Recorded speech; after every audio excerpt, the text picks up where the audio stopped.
Hello and welcome back to my channel, Bookish Lady Night, where we get a look behind the book. Today's episode is going to be such a special one. I am sitting with Danielle Corrie, and she is the author of TEIDA'S Story. It's a heartfelt tale told through the eyes of a dog. So can you tell us a little bit more about that? And thank you for joining me today. Thank you, Catherine. My book, TEIDA'S Story, is the story where my dog, Teida, shares all from when she was a pup to her old senior years. It goes through themes of grief and loss, faith, friendship, and love. It's from basically Teida is a dog of mine, and I actually got Teida after, I might explain that later, but it explains the connection a dog has with its owner and how a dog can heal an owner, how a pet can connect with their owner, and how an owner connect with a pet. Yes, I love that. I'm such a cat and dog mom. It's I had a great. dog when I was younger that actually saved me from someone who would try to do really, really awful things to me. And he was like a 5-pound chihuahua. And he went after that Wow, guy and got him to let go of me. And I wouldn't be here today without that dog. And he was my guardian that's so angel. wonderful. It's wonderful when you've got those memories, Catherine. I'm sorry that happened to you. Thank you. Yeah, no, he was one brave little dog. So I love animals. I always have a soft spot for them. So I really liked the premise of your story. So what inspired you to write it? There's three main characters in the book: Annie, which is me, and there's a gentleman, George, who's a dear friend of mine, and Tita. And what happens is I just thought I'd write a book sharing the connection that Tita had with me and my friends and people that came into our home. And I wrote it from a dog's view because dogs are not biased. They're not one-sided. They're neutral. They're objective. They're not judgmental. And when you write it from the dog's view, people have a different perspective of life. Mhm. So I thought I'd do it as a healing process when my dear friend George in the book passed away, to just share the connection we all had, and maybe in the hope that it would help someone else in a small way that helped me. I'm so sorry for your loss. That's hard. That's Thank you. definitely a hard transition to go through. And I do like how you mentioned it being that because they aren't. They love you no matter what you do. They love you. So it would be definitely an interesting perspective to see everything through their eyes that we put so many labels or like caveats on. So That's right. yeah, I Thank love you. that. So what was your biggest challenge writing from her perspective? I didn't even know how to write anything. I was never an author. At school, you do creative writing at school. And I might use my imagination, but my imagination when I wrote, I didn't expand anything. I just wrote things straight to the point. There was no things like describe, not tell. And I think I described something, but the teacher says, no, you didn't, or it wasn't good enough. So my highest mark was 12 out of 20. And I'd write letters because we had no social media back in the day Yeah. or anything. It was just the landline and writing on a piece of paper and sending letters in the mail to somebody and getting something back in return. And that was pen pals back then. Yep. So Snail what mail for the win. I know. And I had pen pals back then that I'd write to and write back to, and I thought, I can write, but obviously I'm not good enough for school. So therefore, and my favourite subject was maths, not English. So Mhm. I failed English at school. I just thought, though, later on I journal a lot, and I Mhm. just thought, well, one day I'm just going to put pen to paper and see what comes out. So I scribbled and I typed, and I did a course called Write Your Book in a Weekend, and she basically told me that everything was all about face all upside down. And 8 years in the making, I ended up producing a manuscript for the whole world to see, and then it became published, and Tina's story came about way after that. That's So there was lots of peaks awesome. and troughs. I had no idea about anything. I love that. So you're more of like a pantser with writing, Is where that you're what that not is? really outlining it. You're just kind of going with what comes to you. Yeah, Yeah, that's right. That's right. That's right. I like that. And That's I how write I thoughts on paper, then I'll move them around, so because yeah. otherwise, like, even with your dog, those memories, you write it down, and then you might put it into a poem, you might put it into a book, you might just create something from it to share with someone else. Yeah. Yeah, I love that. I love that. So how did you balance keeping her authentically the dog and still capturing like the emotional side of it? Wanted to try and remember scenarios, so I had scenarios that I remember. 90% of my book is true. Mhm.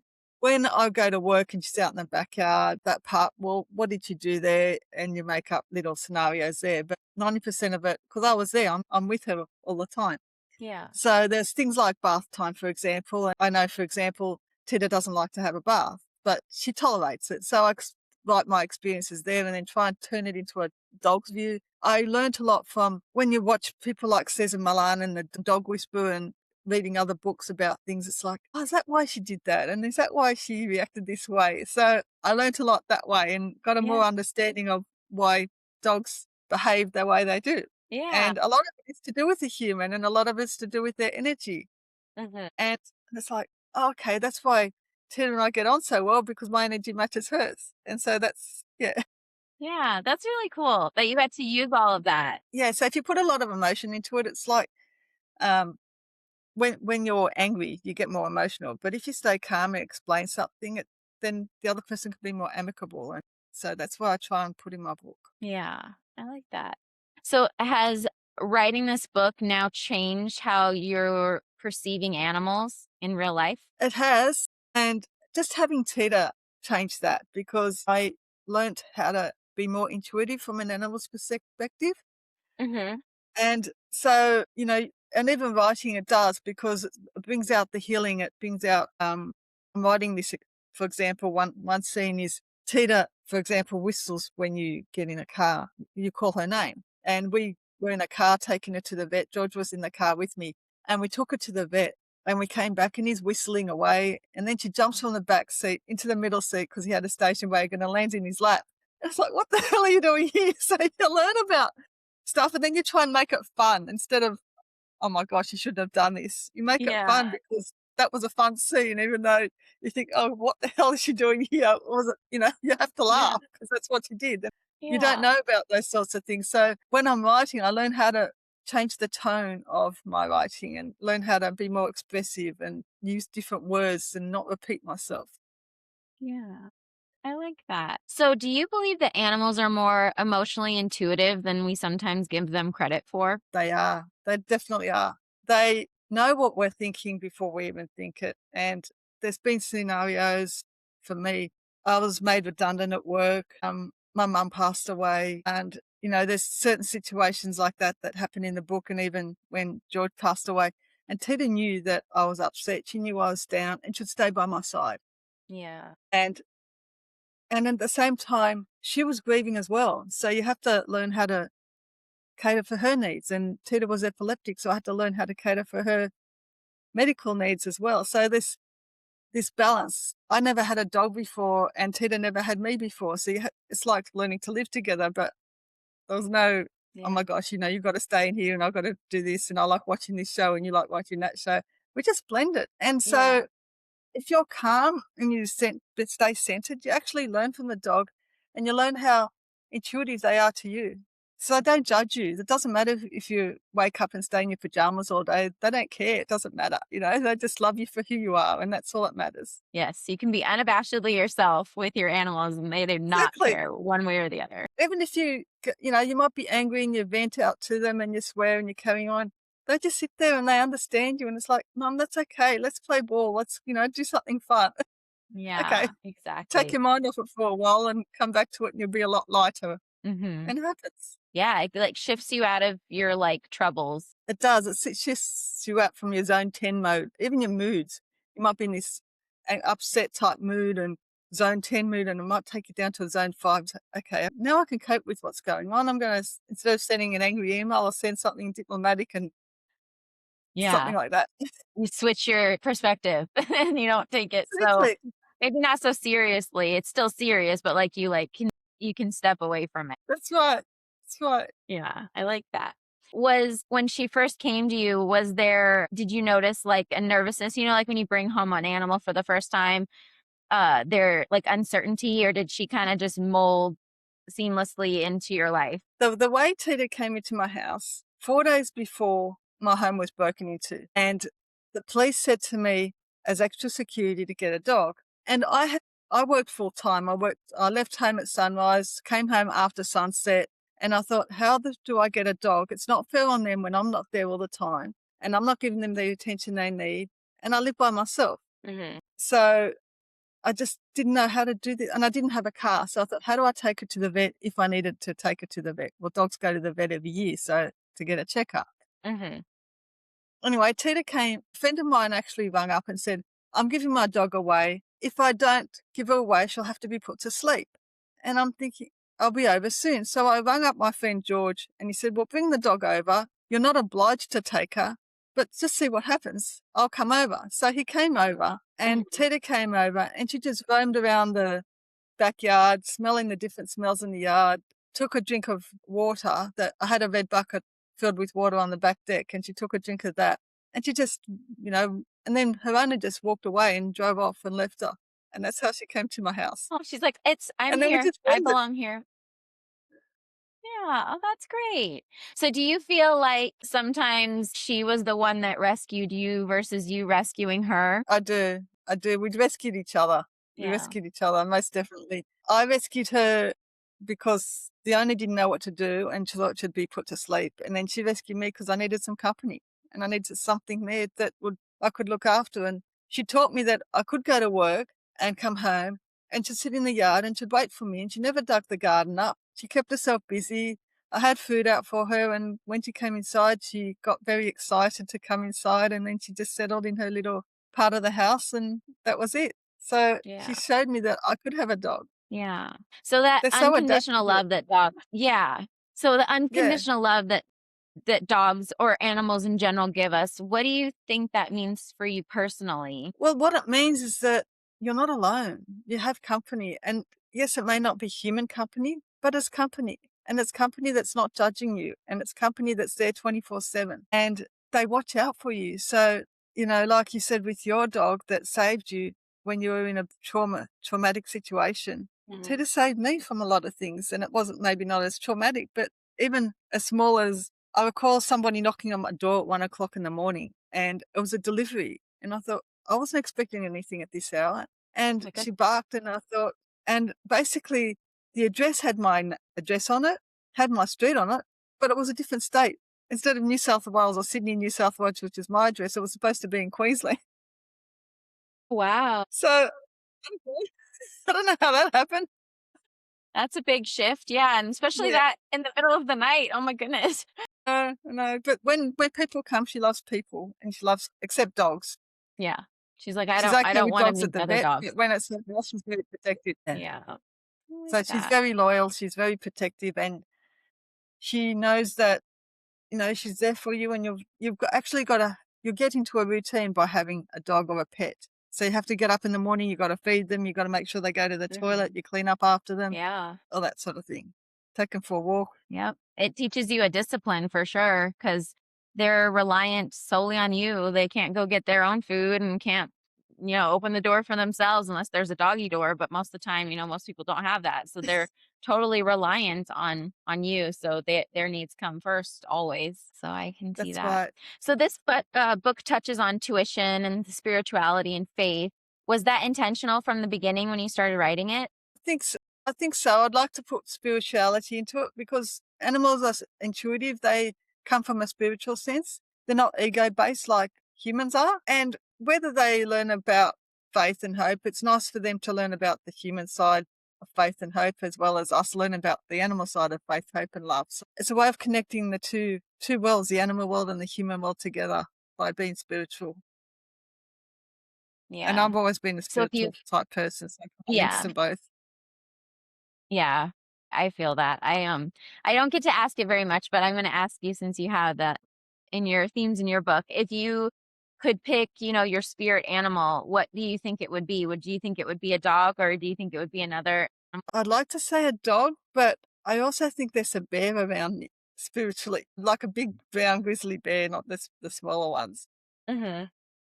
I You know. I feel sometimes there's this big, it's bigger than a dog, and it's brown and sort of hugs you from behind. Yeah. It's like a protecting animal. Yeah. Yep. I love that. I totally believe in that. Mine are a hummingbird and a deer. Oh, Um, you're the hummingbird. Wow, yeah. that's so Yeah. tiny. Well, so I have this really bad habit of I put everybody else in front of me and I very rarely take time for me. I'm always going, going, and going. And hummingbirds, their body actually puts them into forced hibernation because they will keep flying until literally they give themselves a heart attack. So Wow. their body like sets them into like a hibernation state so that they rest. I actually had an event happen while I was pregnant with my son where I was just going, going, going, going, and then literally I couldn't walk anymore. And I spent a year and a half in a wheelchair and didn't know if I was going to walk again. And I Mm. had seen Oh, like no. 30 or 40 hummingbirds around that time, like all the time. Like I usually had birds in my backyard because I had feeders, like bird seed feeders, but I didn't ever see that many concentrated amounts of It's hummingbirds. amazing, Catherine. Yeah, so I totally believe animals give us signs and they come around and they trying to tell us stuff if we're paying attention, that's the key. I I do too, definitely do. I get birds around Australian native birds around here. They're not my animal totem as such, but when there's just unusual birds that come in or unusual places that where they land, it's like, I get so excited. I love that type of spiritual connection. Yeah. And then after I got better, when I was walking again, we went on a family trip and we went to Glacier National Park. And it was the first Wow. time I had done any kind of like outdoor activity since being hurt. And we went hiking on an easy trail and we had come out. I took my daughter to the bathroom. I came out of the bathroom and there was a boy buck, like a young buck, right outside the bathroom door. Wow. And Oh, that's he followed me, maybe like 2 arm lengths behind me. He followed me across the street, up the trail to the top, down the trail, back across the street, and then stood there until we drove away. And there was like 30 to 40 other people that he could have followed, but he spent an yeah, hour with. yeah. That's amazing, Catherine. Yeah, so I love animals. What a I phenomenal that's a lovely experience you would have had. Yeah. So I know what you mean about them being like they're having intuition and then they'll usually try to teach us something, even though we maybe not get it at the first time. Once you like slow down and you pay attention, they actually have They lessons for us. do. They definitely do teach you something. I just get amazed by what's out there and what we can learn from them if we just be still and be in their world and not our Yeah, world. exactly. Have readers reached out to you after reading your book to share their experiences and their emotional response to the book? I've had book reviews on Amazon and Goodreads, and I actually didn't know this because I do authors talks as well. Hmm. And I'm also part of a program called Authors Pen Pals, which is where you actually write to primary school students. You basically encourage them to read and write, and then they write letters back to you. So it's through the school. So the school would say, have year one or year two, and the year right up to year six or just before high school. And that class would write to you as a class, and then you'd write back to them. So they and it's pen and paper. It's not an emaily thing. It was so much fun. Yeah. So I've been involved in that as well. And part of that, some of the children have behavioral issues or they have medical issues like ADHD or dyslexia or other things. And I did an author's talk because I try and inspire people. That's my aim, is to inspire people on their journey, on their dreams. Hmm. And I did an author's talk and I was trying to go on social media to say, look, does any school want to do another author's talk? And one of the mothers inboxed me and said, you inspired my daughter to write her book. And I'm thinking, what daughter? Which book? Where else did you talk? She told me the school. And I don't know her daughter from a bar of soap. Yet I thought, I inspired this little girl in the school to do Yeah. something. Well, that just means the world to me. I love that. That's so cool they do that. They don't do that anything like that over here. That would be so much fun. I would love You to can do actually that. facilitate it yourself. So I can send you the Australian link, but there's probably, if you Google authors pen pals, there might be something in the world or somewhere Yeah. that, yeah, That's so it was fun. so much fun. I love that. That's so great. And that you have that now that you inspired someone to go forward with their dream and take a That's right. stab at writing. And the little girl, even in another talk I did, another girl said, I don't know if you know, but I've got ADHD or one of those Mhm. things. And I thought I wouldn't even know that from a bar of soap because you're so attentive. But she goes, and she just felt that whatever I said to her, she could achieve whatever dream or whatever thing she had. She thought that her medical issue would hold her back. And I thought, no, just keep driving. Whatever you want to do in life, just keep going forward in it. Yeah. Yeah, that's good. They need that encouragement. My kids are both on the spectrum and have that. And it's hard. They feel like they're so different that they can't relate to anybody. And that's farther from the truth than they realize. A lot of the time they just need that Yeah, like steady, encouragement to say, no, you're not that much different. And then if anything, you'll give them a different perspective. that's So right.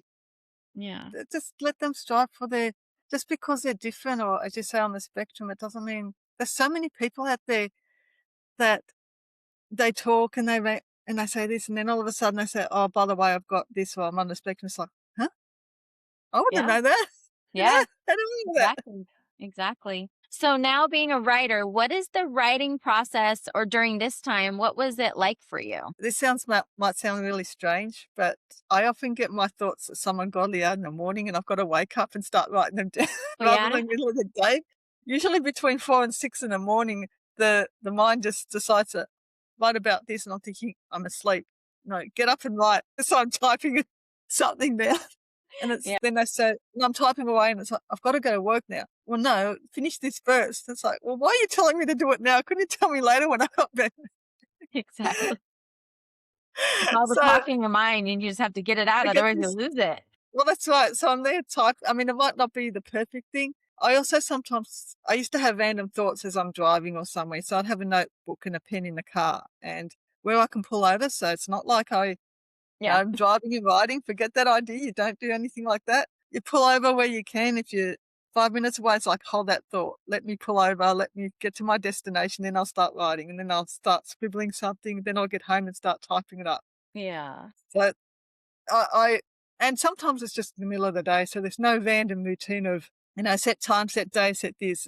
It just happens as it happens, As it and I happens, yeah. start typing. I may have a paragraph already, and it might just be I spent hours and this paragraph doesn't sound right and I'm fixing it up. Or I'm fixing one sentence because it's very jumpy from one section to the next. So Yeah. sometimes it might not be words, it just might be a sentence or a word or, just to tweak everything. So that's all part of my writing as well as just writing a manuscript. I Yeah. also journal a lot. So a lot of thoughts will come when I'm journaling. I have a journal book and I'll sit there and I'll journal my thoughts of the day or what I did during the day.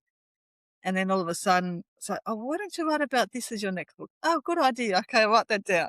You're like, "Too much at once, too much at once." But that's good because it gives you more creativity for future projects too. That's right. Or, blog posts or, go on Substack, for example. People are now using Substack as a writing tool, and that may be another direction for me. But there's so many different methods and so many different ways to write. So I'm open to them Yeah, all. that's true, there is. It's just there's like a plethora of new ways and modalities and different things to use to write, and it's, like, overwhelming. That's exactly when I first started, there was no social media. Well, there was limited, probably Facebook and Instagram, and I was hesitant about going on either. Now you can self-publish on Amazon, you've got Kindles, you've got, all these different platforms you can use. So there's a lot more scope. Yeah, a lot more scope. So how long did it take you from drafting to actually publishing? Roughly 8 odd years or so. So when I first started, I did a course called Write Your Book in a Weekend, and I had about 5 or 10,000 words, which was just telling, I have a dog. And instead of describing a scene, so I might say, I went outside in the backyard, and instead of saying that, it's like on the lush green grass in the middle of a summer's day, there is Tita eating her bone that I'd given her early in the morning. So that gives the reader a scene, and then they can use their imagination, and then they can use it as maybe their dog instead of my dog. So Yeah.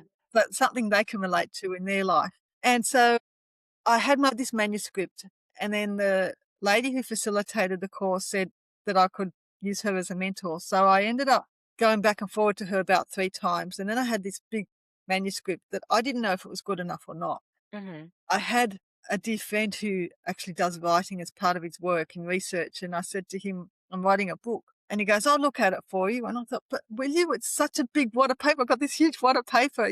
And he looked at it, he put the red pen through it, he noticed I repeated myself. I had past tense in certain bits, I had present tense in other bits. So there had to be consistency. But he said to me, "You are a good writer. This has potential. You are a good writer. Keep writing." And it's like, so there is something in this. It's not just a waste of time. So I wrote, and I sourced out the self-publishing world. And in the self-publishing world, you have to knock on the door and say, "Look, I've got a book. Do you want to buy it?"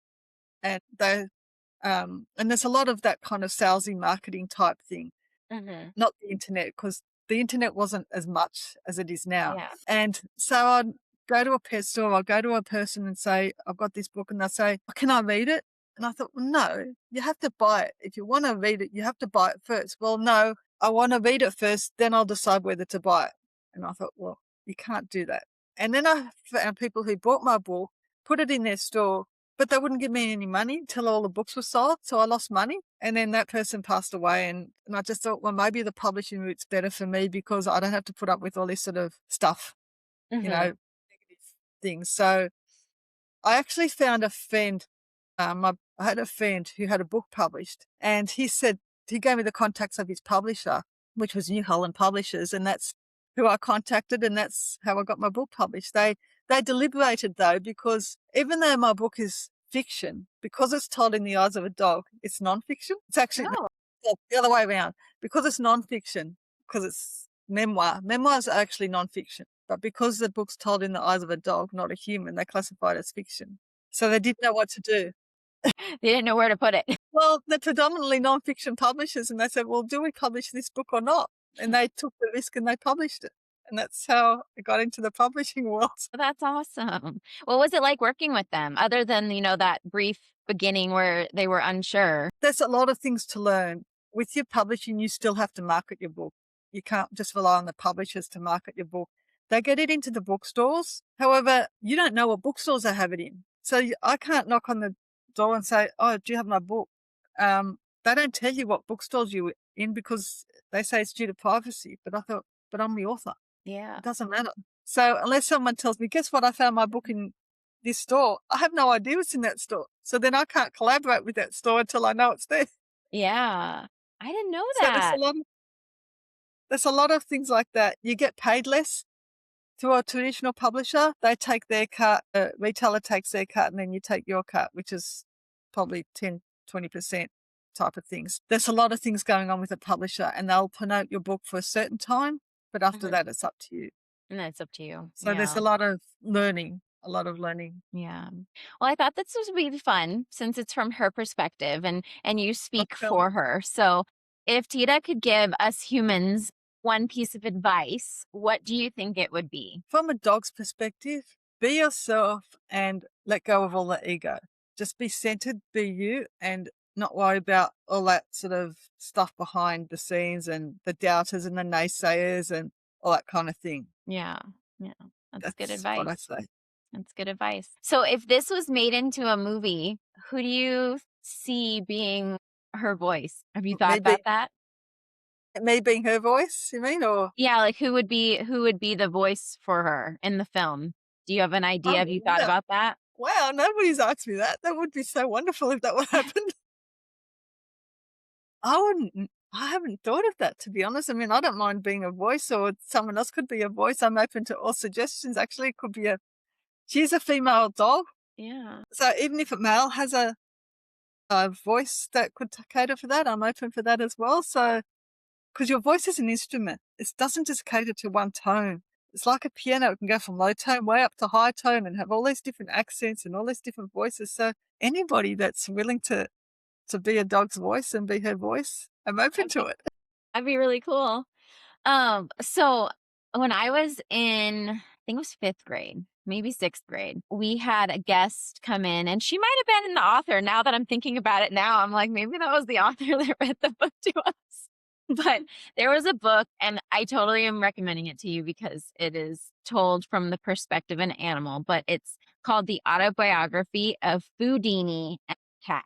And it is the Well, story of a cat that was found in a laundry room under the laundry in an apartment complex, and he was sick, and his mom had went off to find him food and never came back. And so it's his story about how he gets trapped by this woman and her husband, and then he gets taken into their apartment, and there's this giant Great Dane, and he thinks he's the dinner for the Great Dane, and he's gonna, protect himself. So he talks about how he like bats him on the nose and all the things, and like moving to different houses. And it's his whole life. And it talks about when the dog passed away, going through that grief, and then them bringing in a new cat, and how dare they bring in a new cat. It was one of my well, favorite books as I'll have a to get it. child. I have to put it on my read list. Yes, it is so cute. So I'll send you the author and her Oh, information, but please it's a do. quick read. I think it was like 150 pages. Like, it was so fast to read, but your book reminded me of that, like, 'cause I've read that to my kids, like, numerous times now because it was such a good book, so I am excited to It's read wonderful. yours Thank and you. probably have those same parallels between the story where it's just from now the dog's point of view, whereas that one was more like the cat's life throughout and, all different circumstances and things, and it has more of a comedic tone, still with grief and loss, but it just I reminded me of posted that. it too. That's wonderful. Thank Yeah. you. So I think this book is gonna be just like that one, so I'm excited to read Thank it. you. I'll have to read it. Thank you. So, was there more of a difficult scenes to write for you that you, like, struggled with? There was when George passed away, when he Mhm. became ill and passed away, that was heavy. So there is light and shade. So there's at the beginning, Tita goes to the backyard and, adjusts to living with me and I'm living with her. And George helps us both. But George has medical ailments, one of them being diabetes. George is actually one thing with dogs, which I haven't mentioned, but we can come back to later, is they can pick up on our medical ailments, which Mhm. Tita did with George. But Yeah. at the end, George passed away, and knowing that Tita, when I was seeing Tita for the last time, when George came over for the last time, Tita's actual behavior changed. She went as slow as he did. She adapted to his needs. She knew it was the last time. And then after he died, she was grieving just as much as I was. And writing those scenes, I just found really challenging, really hard. And Tita passed away, and that's the end of the book. And so those sort of things for me, I found really challenging. Yeah. Bringing all those memories back and sharing them with everybody, that's gotta be hard. Yeah, Yeah, because that's part of your, personal journey, and then you're opening it up to everyone that's to it. see. Yeah. So it's And a it's risk. totally true, they do that. The animals, like we have a service dog, and they sense things, it's just crazy. Yeah, service dogs are great, but even your dog could, like a dog that's outside the service dog Mhm. label can be a Yeah. service dog, which I believe Tita was. I didn't train her; she just knew everything, Yeah, they do. and It I could always even kinda reminds me of, like, Peter Pan. Do you remember Nana in Peter Pan? That was, like, taking care of the kids and, like, giving them their medicine and, like, doing all the things. I feel like that's just a dog's personality in general. they do everything for us. They can even tell when, say, for example, a woman comes in and they don't tell you she's pregnant. They know that they're pregnant before we do. They Mhm. know. As I said, George was diabetic, and Tita would sniff him, and she'd look at him. It's like, what's going on? And he'd check his sugar and realize his sugar was really low. And she was trying to tell him, look, have something. And then he went quickly and had something to eat. So there's all these different things that dogs can pick up that Yeah. we don't pick up. Yep. My They're friend was a friend of mine was having a conversation, and Tita water bowl is in the laundry, and he went to the laundry to have a private conversation, and she just stood there and she would not go to her water bowl till he finished the conversation. And then she actually went to her water bowl and had a drink once he finished. But it was like in human persons would say eavesdropping, and people say, look, go away, I'm having a conversation. But Yeah. she just sat there. And it's like She's like, she "I'll knew wait." something was wrong with him on that conversation. That's why she sat there. Yeah. She's like, "I'll wait. I'll wait till you're done. I won't intrude." But there's nothing wrong with your conversation. That's why I'm sitting here. I'm here to support you because I know if you ask my advice, I'll tell you something different. But you've Yeah. got to go on your journey and figure it out yourself. Yeah, I love that. So then on the flip side of that, were there scenes that were really easy or came easily to you? The more light-hearted scenes, the more everyday scenes that you spend with your animals. I'm out in the garden, Peter might come out with me with a ball and say, come on, mum, let's play ball. She loved playing ball. She'd rather play ball than go for a walk. So, Mhm.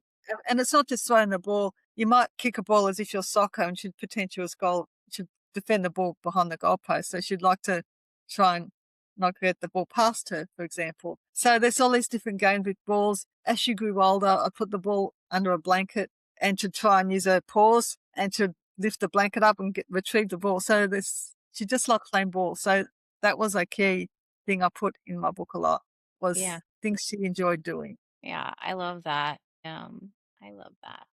Let me move this And over. then as you wrote those scenes, there's little antidote quirks that may happen. She smiled when she did it. What was her action? It wasn't just playing ball, but how did Yeah. she react? what did she look like? And, was she smiling and was she panting? And, how did she jump up for the ball? So there's all these different scenes and descriptions that you can actually add to your story that makes it Mhm. more fun for the reader. Yeah. It sounds like she was more of a teacher. She was.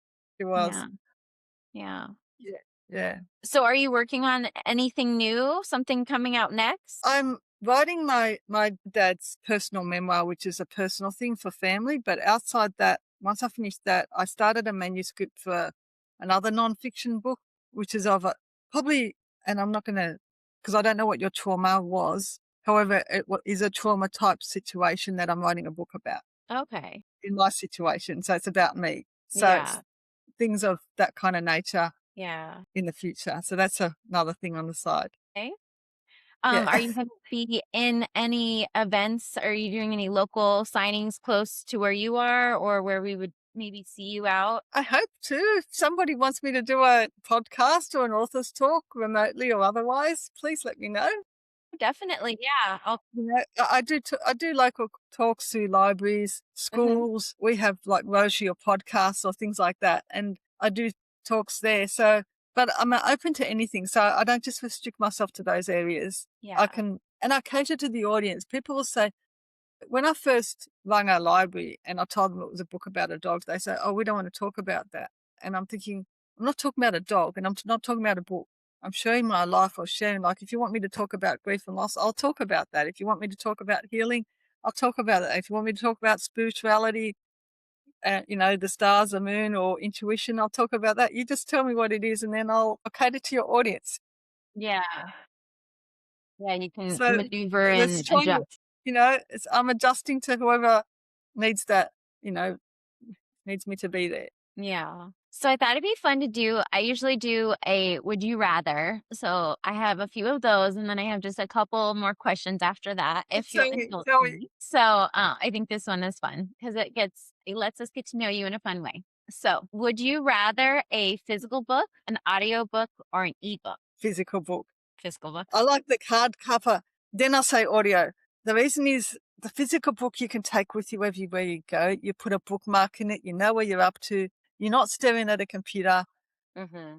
You're at a computer with emails, with social media, with listening to YouTube. A lot of things now are live streamed. So even watching TV, you live stream your channels now instead of just using your little remote control and using the free to air things. Yeah. Everything's internet based. And, even checking an SMS or something, everything's Uh-huh. computer. So having a hard copy book, you've got that tangible copy in your hand. And some of them are really old. So you've got the classic authors like Charles Dickens to authors like you or me. So there's such a big range of authors that you can Yeah. grab a book for. And even if you can't afford a some of them are really heavy and some of them, okay, they're big academic books, but you can actually go to the local op shop and support them and get a book from there if you're stuck and Yeah. read it, or even borrow it from the library Mm-hmm. and support your local library. Yeah. So I think the hard copy books are, but when you're traveling or say you're cleaning the house or doing something, it's nice to put on an audio book and listen to the Yes. stories as you're doing something around the house or just having a bit of zoning time and closing your eyes and imagination. So that caters for your imagination is putting on the audio book. Yeah, and then it's like you're walking in it because like, it's usually first person, so I'm doing this, and it's like you're there doing it, and it gets you, like, that movement of being That's in the right. story. Yeah, exactly. So this next question, you might not like me, so I've Tell been me, told tell it's me. mean. So would you rather crack the spine of a paperback or damage the hardback's dust jacket? I wouldn't wanna crack the back, I'd rather the other option. The dust jacket. You know, because they can be repaired, the outside of a book can be repaired, you can glue it back together, but the Yeah, spine, then all the pages disappear and you don't know, have to put them all back together and it's gonna be like a big of a jigsaw trying to put this page into that page. exactly, and then I'm always like, "Well, then I can just buy, like, a special edition, like, dust jacket cover and make it all pretty," so I would say I that. actually, there's actually a, Dr. Carl, who's in Australia, and he's very curious about how things work. So it might be, how do you make ice cream or how do you make chocolate, for example. But he actually had a series recently about how to create a book. Oh, And he actually had this half an hour documentary through the ABC about a book. And it's like, so much goes into a book, even though people may not realize it. There's a lot of spend half an hour on a documentary going into a book book-binding place to see how a book is actually created from scratch, from words to the cover to the Hmm. spine to, you're sewing everything with cotton. It's so Yeah. amazing. Yeah. Yeah. I No, wouldn't even damage seriously. that after that goes into it. Yeah, it's incredible all the things that, like, I love watching those. There's some people on YouTube where they'll, like, take a book and they'll, like, peel the cover that's on it off, and you're just like, "Oh," and then you watch them, like, recover it, and they'll paint on the sides, and I'm like, "Oh, that's so pretty." Like, but it's such a painful process to see them, like, ripping the book apart as they're, like, getting to that point. But I think it's just With fascinating. That is the other thing with publishing is the cover is decided by the publisher. When you self-publish, you can do whatever you like with your design the cover of your book, but the Mhm. publisher designs it. So the dog on the published copy is actually not Teeter. Teeter's inside the book, but not outside the book. And the Wow. reason is because they cater it so that the reader actually can imagine it's their dog, not Teeter. So they create a generic dog that's similar to your breed of dog, but not exactly your breed of dogs. Tita was an Australian cattle dog cross Staffordshire Terrier. Many parts of the world may not heard of an Australian red cattle dog, so she tries to create a similar type of dog on the cover, Okay. Like, similar look. similar, but she's Yeah. in the inside. So when you say designing covers, that's what publishers do. They design the Yeah. cover and you've got to say yes or no to it. Yeah, I didn't know that. That's interesting. So that was probably an interesting process, I would It say. was, it is, and even when you proofread your book, they'll say certain words, and there's a lot of words in there like mother, and I'm thinking, but I put the word mum, and they'll say, but mum in Australia is MUM, America's MOM, and some other word country may not use the word mum, they use mama or something else. So if you say mother, it's generic. I didn't know that. Well, that's interesting.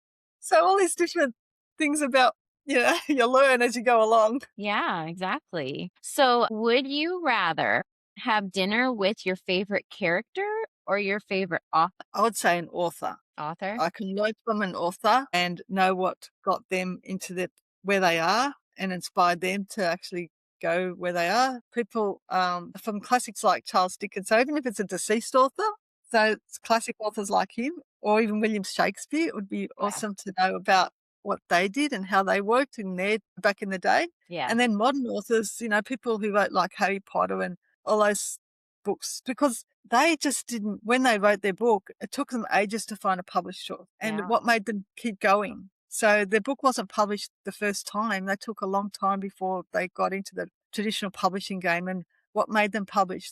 Even self-published authors, what made them self-publish their book and not go through a traditional publisher? Or there's publishers now that do both. So they're not the traditional publisher, but they're in between the self-published and the traditional publisher. So there's so many different, so I'd say author. An author. And so, if you could pick, you said William Shakespeare, but is that, or Charles Dickens, is there one that you particularly would want to? I'd say a classic author like them, Classic authors. Yeah. because the books are still current now. Yeah. That's why I'd rather have a classic author like a Charles Dickens, William Shakespeare, because their books are still, even today, people would pick up a Romeo and Juliet or Mhm. Oliver Twist, Yep. Scrooge, all those books, so those authors. Yeah, I love that. I have a fantasy sleeve, like a tattoo going all the way down my arm, and on the back of my arm here is a Shakespeare quote.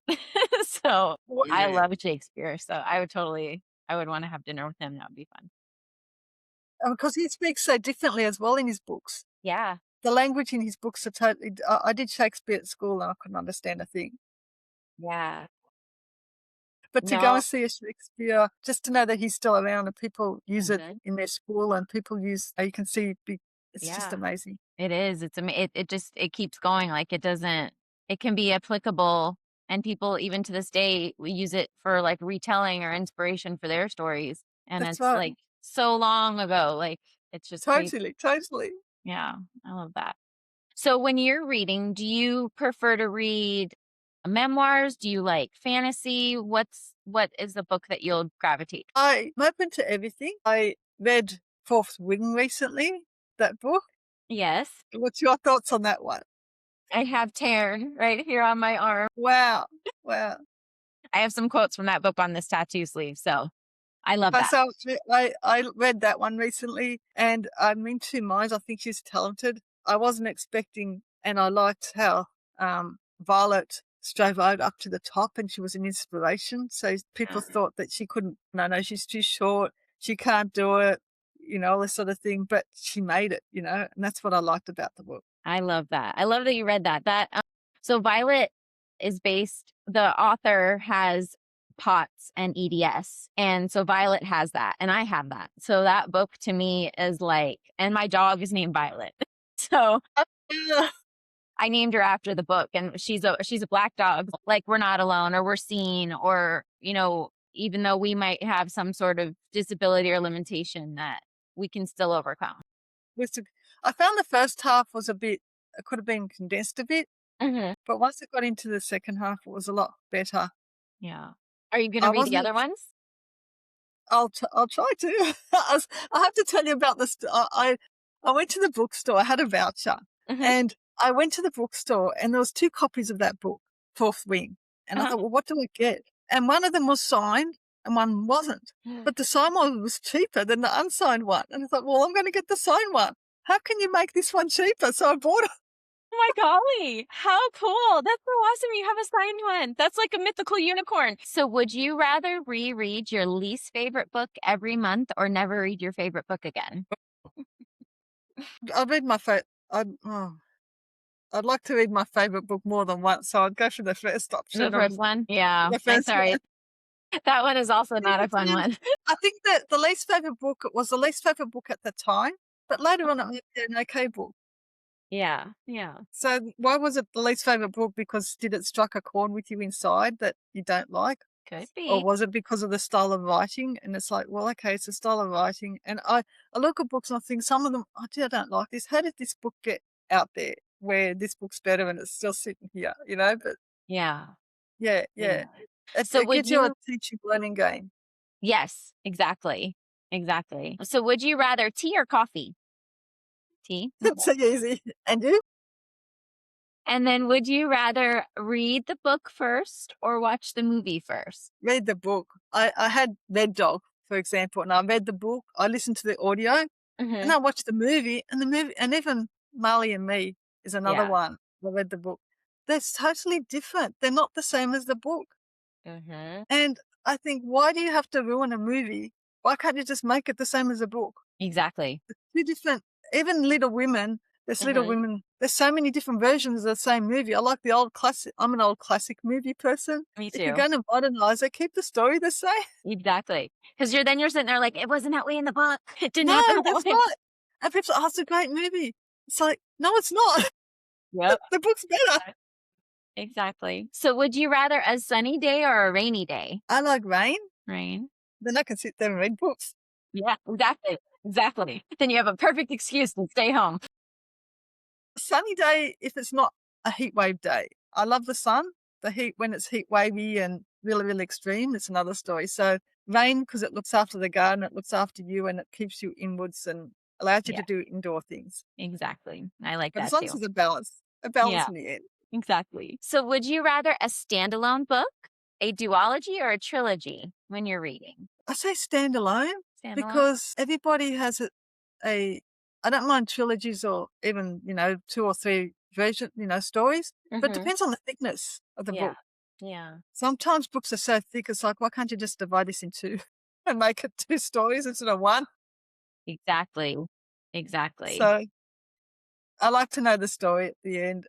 Even if it's, if there's 2 or 3 books you have to read, can I take the second one? Do I have to take the first one Mhm. first? Because sometimes you can never find the first one or Yeah. yeah, Yeah.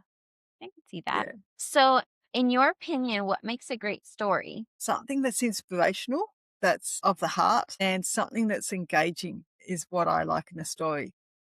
So sometimes the stories I have, you have these autobiographies, and a lot of them are telling the story, and it's like, can you make it more engaging? I understand that you're here and there, but describe it more, make it descriptive, make it a wow, gee, I can do that. I wish I can do that the same as you. So when they can lift it up a bit, lift it up to a level so that the reader can imagine themselves in that situation, that's when I find it a great story. Yeah. Yeah. I like that. So, what has been the most surprising or profound thing you've learned on your writing journey? That I could do it. You I can do didn't it. think I could do anything. I never thought I could write a book. I never thought I could write anything. I just knew that my favorite subject was maths. I was an advanced maths, 3-unit maths student. Yet English, I could spell, I could Mhm. read. Comprehension, I couldn't do. My teachers told me I couldn't do anything. And what I learned is that despite what people say I can or can't do, I could do whatever I feel like within my heart. So follow my heart, follow what's inside, and just keep going forward.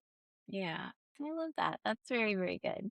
So if you could travel back in time, there's a time machine, and you can go Tell see me yourself, your younger self, what would you tell your younger self knowing what you know now? that these will pass. So I was bullied at school. I was told by teachers I couldn't do anything.